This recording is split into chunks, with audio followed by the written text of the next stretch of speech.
Hi again, folks. Okay, in this video, we're going to go over how many coaches and general managers we've went through in the whole Pegula era. Coming up. All right, let's take a look at this. Most of us know this, but let's take a look at it just for the record, because there could be some people that might be a few eye openers here. And I'm going to start with the general managers, and we'll flip the board and go to the coaches. Shout out Christopher Howard. Here it is, buddy. This is it. It's what you wanted, and it's what you're getting. All right, so Darcy Regier was our general manager from June 11, 1997 to November 13, 2013. And in his reign, basically, as general manager, we made the playoffs 8 times, the semifinals 4 times, the Stanley Cup Finals 1 time, and we won 1 President's Trophy. And the 4 semifinals, there's 1 semifinal I'm counting here, but I'm counting it as a separate entity, you know? Like 1999, 1998, 2007, 2006. I'm counting those 4. And very successful general manager in our history. Very successful general manager. And for the Sabre fans that wanted him fired years ago, I told you so. You don't know how many fights I got in online over this crap. All right, so in comes Tim Murray. January 9th, 2014 to April the 20th, 2017. His reign was 39 months and no playoffs. Jason Botterill, May 11th, 2017 to June the 16th, 2020.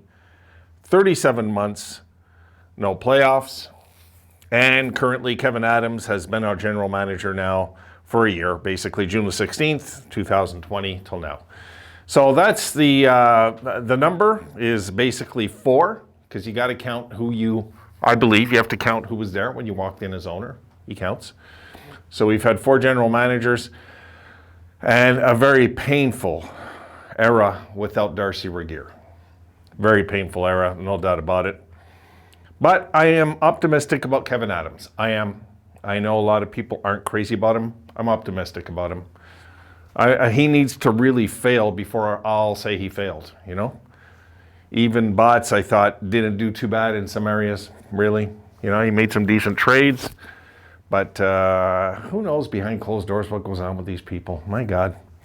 All right, so that's it for the general managers. I want to keep this moving. But it's crazy when you look at this, eh? With Regier and what happened after. That says it all. It really does. All right, let's go to the coaches. Coaches under the Pegulas, starting with Lindy, the best coach in our history. Okay? I don't care what anybody says about Scotty Bowman. Lindy Ruff was the best coach in Sabres history. Damn it. And when we fired him, we fired one of our own. You know what I mean? That was just ridiculous. It was. Firing Lindy was the most boneheaded move the Pegulas have done. That was the most boneheaded move. And now we're feeling the after effects of it years later. Now we're feeling it. Especially now. All right, so Lindy, 1997 to 2013, 1,165 games, 571 wins, 432 losses, 162 overtimes for a .560 winning percentage. Now, Ron Rolston comes in, who basically was kind of the puppet coach at the time, poor guy. This guy's had some rough luck, you know, as anyway, we'll just talk about Buffalo. I don't want to bring up other cities. 2013, 51 games, 19, 26, and 6 for a .373 winning percentage. In comes in Ted Nolan to be the fall guy, basically, for the tank. And as Ted Nolan teams do, they tried their ass off to win those games. Any fans out there that are not Sabres fans, and you guys think the Sabres players lost on purpose, you're complete moronic idiots. And please go watch another sport, because I'm telling you right now, under Ted Nolan, when the Sabres were tanking, they were trying everything to fight management. Everything. I know, because I was one of those guys that was on board for the tank. And it drove me nuts how hard they worked and how good they played some nights. Drove me nuts. It still drives me nuts thinking about it, but you shouldn't have your own internal system at war with each other, right? Like your fan base and everything. That's what they did by doing this. Anyway, 2013 and 2015, 144 games, 40 wins, 87 losses, 17 overtimes. And I guarantee in those 40 losses, that's what eventually got him canned. Or 40 wins, I should say. You know, they wanted 0, you know. 337 winning percentage, but we all know Ted Nolan. Anybody that knows anything about Ted Nolan knows he's a much better coach, you know. He is. But my God, you know, hats off to him for coming in here, being a man, standing up to them and saying, no, we're going to try to win. That's it. That was his right. Dan Blisma did very well in Buffalo, I thought. I thought he got kind of screwed. 2015 to 2017, in 164 games, 68 wins, 73 losses, 23 overtimes, a 485 winning percentage. And I would have been curious to see where we'd be today if Blisma was still the coach. Just saying. Then Phil Housley comes in. 2017 to 2019. Of course, we have that miracle 10-game winning streak early on. You know, and things are starting to look better. And, you know, of course, it didn't happen, but you thought it was going to back then. You know, you did. 164 games, 58 wins, 84 losses, 22 overtimes for 421 winning percentage. And for the nightmare, Ralph Krueger, from 2019 to 2021, he was probably drawing like soccer sketches when they were making, you know, like pulling the goalie and stuff. Who knows? All right, 97 games, 36, 49, and 12 for 433 winning percentage. And, you know, Krueger, at certain times, the team looked like they were really responding under this guy. They really did. But when they crashed and burned, oh my God, it was the most brutal crash and burn in our history.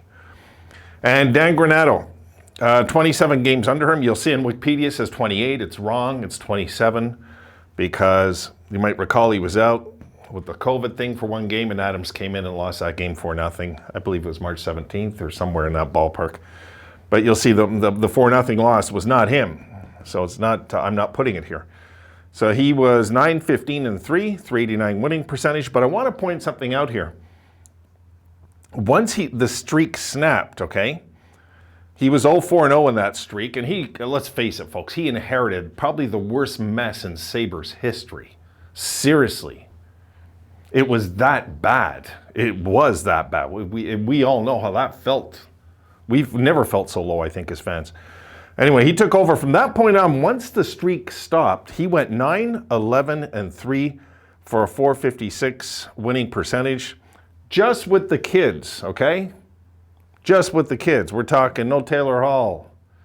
Eric Stahl was on Plan 9 from outer space. Jack was gone. Like, I'm just saying. He went 9-11-3, and what killed me was I would have loved to win the last game of the year, so it could have finished 10-10-3 after we got out of that whole mess. And I think this is the number they should look at when they're talking about how. I don't think they should look at any of those losses during that streak because, my God, he was just getting to the players just to start to understand the system, if anything. There's no time for practice. Think about it, folks. There was no time for practices in this season. It's kind of crazy, right? Just saying. So that's why I think this man deserves, the more and more the offseason unfolds, the more and more I kind of got no problem if Granato gets, you know, a 2-year contract. See what happens. Under the man, he did pretty good for us, I thought. Okay, so I think that's just about it. The moral of the story is, and this is the moral of the story, folks, when you have a solid general manager and coach duo, a dynamic duo like Darcy Regier and Lindy Ruff, you don't fire them under any conditions. There you go. And we wouldn't have all these horrible years and this disaster and to be a joke of the league. And did that ever happen under Lindy and Darcy? Think about that. Think about that one. Okay, folks, that's it for this video. I got another one to make. I will see you soon. Have a good one.